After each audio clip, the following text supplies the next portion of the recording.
Assalamualaikum warahmatullahi wabarakatuh.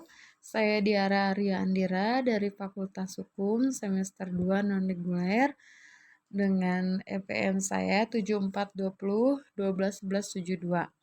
Di pertemuan ke-8 ini pada tanggal 20 Mei 2022 saya akan menjelaskan tentang sifat melawan hukum, yaitu merupakan unsur objektif dari tindak pidana karena merupakan penilaian terhadap perbuatan dan bukan pada pelaku.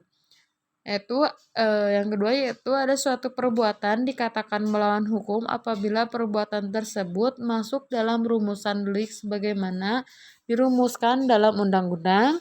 Yang terakhir itu ada perbuatan yang memenuhi rumusan dalam undang-undang tersebut tidak selalu bersifat melawan hukum, sebab mungkin ada hal yang dapat menghilangkan sifat melawan hukum, perbuatan atau perbuatan tersebut.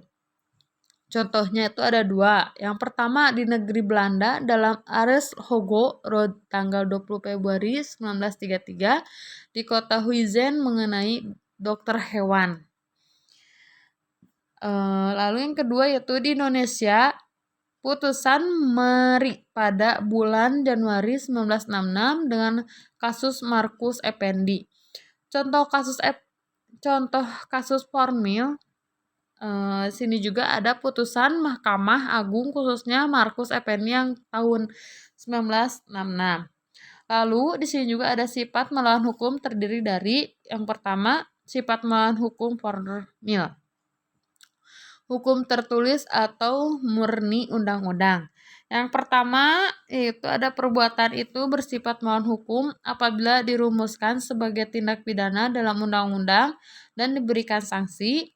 Lalu sifat melawan hukum dapat dihapus apabila diatur berdasarkan undang-undang. Lalu ada jadi melawan hukum sama dengan bertentangan dengan undang-undang tertulis. Lalu di sini juga ada melawan hukum menurut material.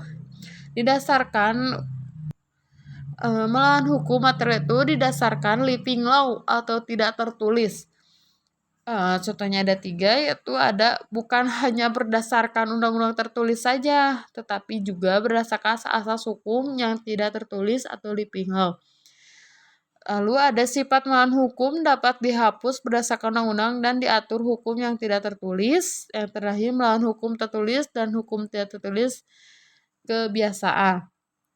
Contohnya itu seperti diasingkan, dikucilkan. Nah, mungkin pertemuan dari ke-8 saya cukup sampai di sini. Mohon maaf bila ada kata-kata saya salah atau kurang jelas, mohon dimaafkan. Wassalamualaikum warahmatullahi wabarakatuh.